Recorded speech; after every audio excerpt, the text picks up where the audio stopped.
Thank you. Questions or comments from the committee? Ms. Irwin. Thank you. This is, I'd first like to ask the sponsors of the bill.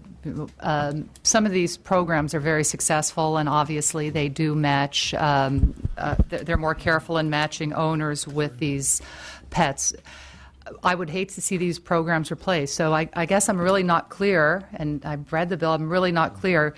Are these successful programs going to be replaced, or is this adoption program a supplement to the successful programs that are already in place? I appreciate the question. I will tell you, I highlighted the success of Davis's program in my opening remarks. This is not going to replace Davis's current program. It says clearly in the bill.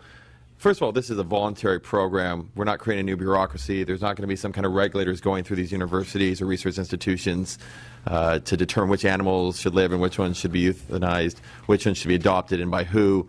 It's completely voluntary. This sets a standard, though, across the state to make sure that we have a humane policy statewide. So if Davis already feels like they have a successful program in place, they'll continue to administer that program. And if they feel like they have researchers or veterinarians or people within institutions that want to adopt these animals, they will continue to do so.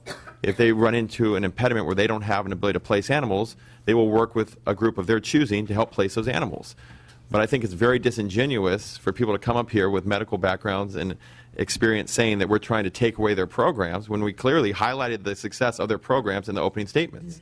So I would be very clear to say that if you see Davis or Stanford or USC or a number of the other research institutions that take state taxpayer money, these are not independent institutions. They are taking state taxpayer money that belongs to all of us and do research for the goodwill of our whole community. We are not telling them they have to dismantle a program. We're going to send a new bureaucrat in to administer this. This is a voluntary, discretionary program.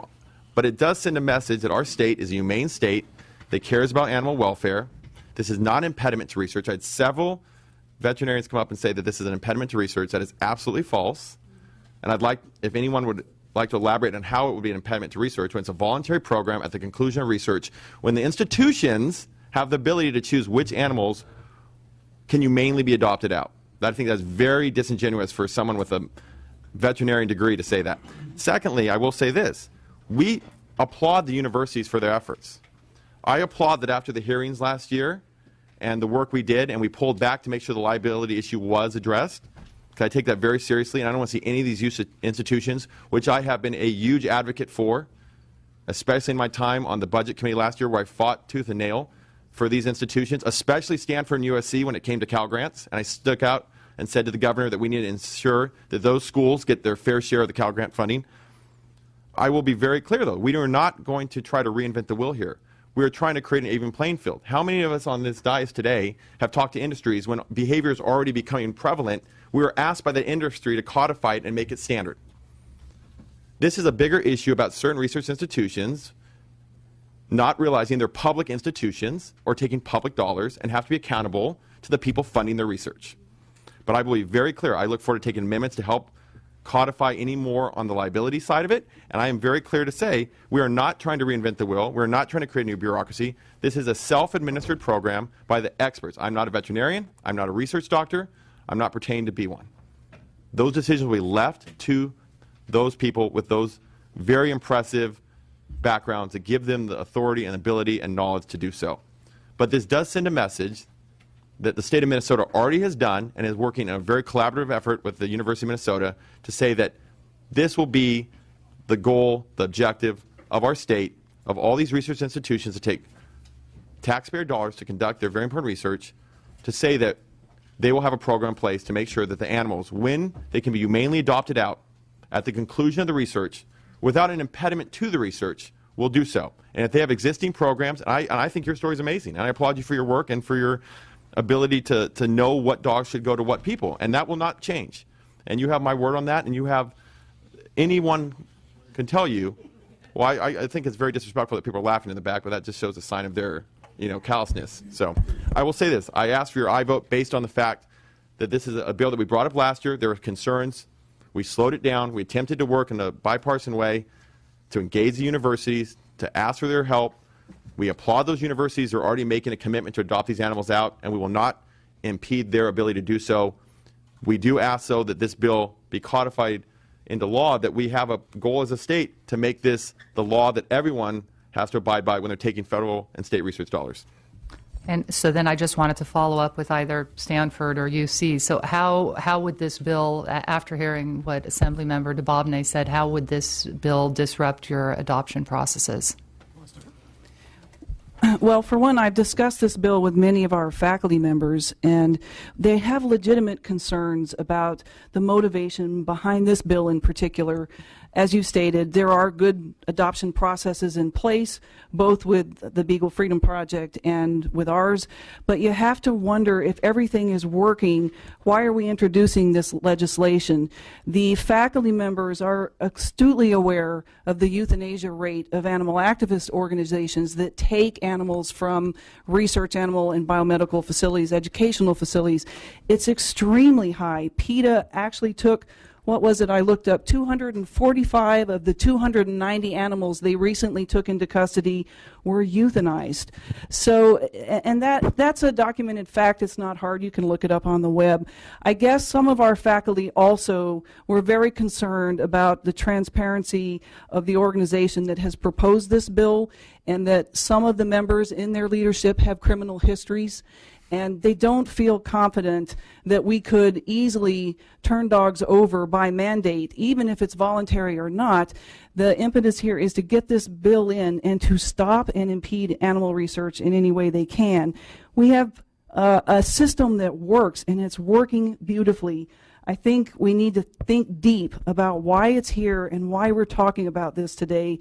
And I have to put those elephants that are in the room out on the table. It's the right thing to do. Before we continue, I want to remind the members of the audience that comments are not appropriate or allowed from the audience, so please refrain.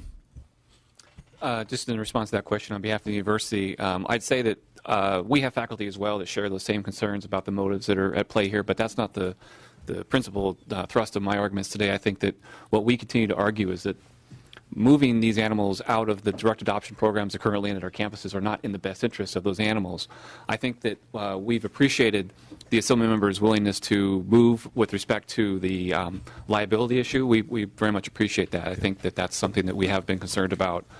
And we also have had some conversations with staff that have been about the continued ability of the universities to engage in adoptions to faculty and staff. I think one of the questions that I had raised in one of our last meetings was whether or not we'd be able to continue to engage in direct adoptions to members of the public, where a good number of dogs, especially at UC Davis, continue to go. If the answer to that question is no, then it may be in a given year that the local campus community is not sufficient, faculty and staff and so forth, to absorb all the dozens of animals that may come forward, and that those animals may need to be then relayed to a private shelter, local shelter of some sort.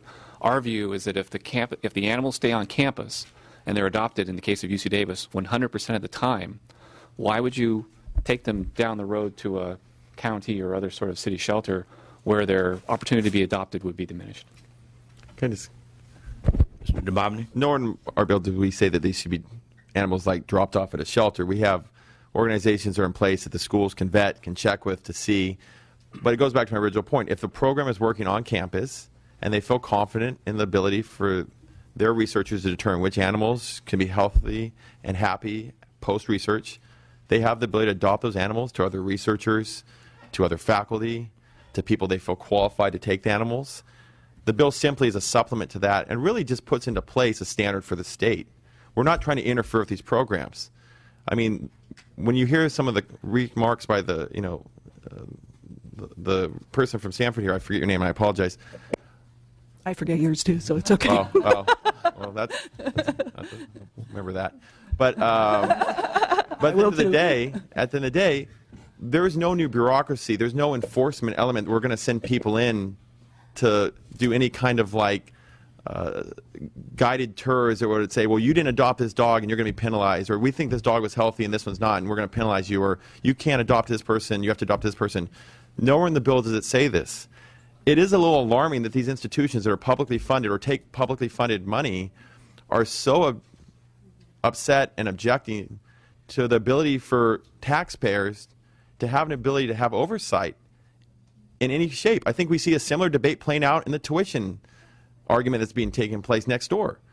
These are publicly funded institutions. These are public universities. They belong to the whole state. They belong to every individual in here. These are not kingdoms. Stanford's not. Well, I'm not saying that. Stanford's I'm saying Okay. I'm going to call on Mr. Lowe. He has a question or comment. Sure, very much. Let me just state that these issues. I appreciate the public testimony and the individuals coming out here. But I think these issues are more than just two-dimensional, and they're nuanced issues that need to be addressed here as well, which leads me to my question, particularly for one for the universities. Have you ever been in a situation where you couldn't find placement for an adoption of these animals? I can answer that first. Thank you for asking, Mr. Lowe. I've been at Stanford over 20 years now, and the answer to that question is unequivocally no. We have never had a challenge finding a home for an animal that needed it when it was ready to retire. I would answer similar for the University of California, especially at Davis, where they do have larger numbers of animals to place in a given year. The commitment has been made from the outset that they will hold that animal until the appropriate time, which they have a family come forward. And so, I'd point out that federal funds are not allowed to be spent on adoption programs.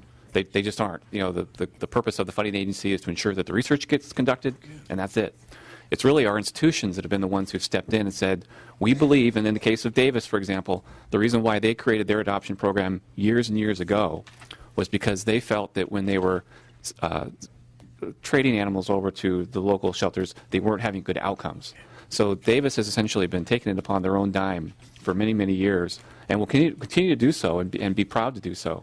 But part of that is willing to hold on to the animal until the appropriate party comes forward, appropriate family comes forward. I don't know whether you want to speak to that, Dr. Carbone. Mr. Dubovne, one of your sponsors would like to respond. Very much. I'd like to respond that that's not our experience. We've been contacted directly by UC Davis that they could not find adoptive homes for several of these dogs and cats that were in their programs, and that they were reaching out to us because they were in desperate need of help. And we jumped at the chance. We rehomed those dogs and cats personally. We have a 100% success rate. Yes, we've been around for 4 years and we've adopted out over 400 animals, but we have a waiting list of 6,000 pre-approved homes that we've done home checks for that have gone through our rigorous program ready to take in these special needs animals. So I can speak from personal experience. I will write an affidavit to that effect that we have been contacted by UC Davis, not to mention several other schools, and we've taken in those animals that they had no placement for. Mr. Williams? I just want to point out the text of the bill.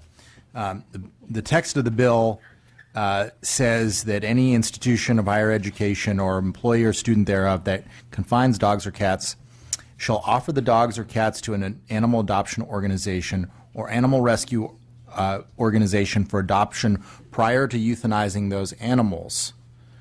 So this bill does not require you to discontinue your program of adopting animals out directly from the university. It only requires those that you do euthanize currently to be offered first. So I just don't understand why you are saying that you'd have to discontinue your successful programs, because that's not the text of the bill. I suppose my response would be that we've not viewed the term offer in that way before. Exactly. Well, it just says may I? prior to to being euthanized. So if you're not going to euthanize the dog, you don't have to offer it to an animal rescue organization. You can still adopt it out. I mean, I think that is correct. This is a measure of last resort. We've made that very clear. I think that this has been a situation where we were trying to make sure that, listen, I applaud Stanford and USC and Davis and all the other institutions that have taken it upon themselves to conduct really amazing outreach to try to adopt these animals.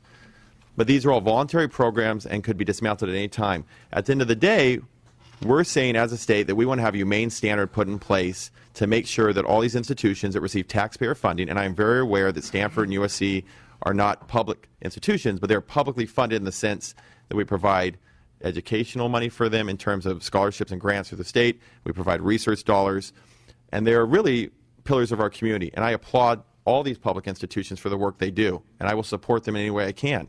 I'm a product of these institutions. I would not be here today for not the work of these institutions. Many of us on this dais would not either. That is not the point of this debate, though. The point of this debate is that if you have a successful program that is already working adopting animals out, you'll continue to run that program.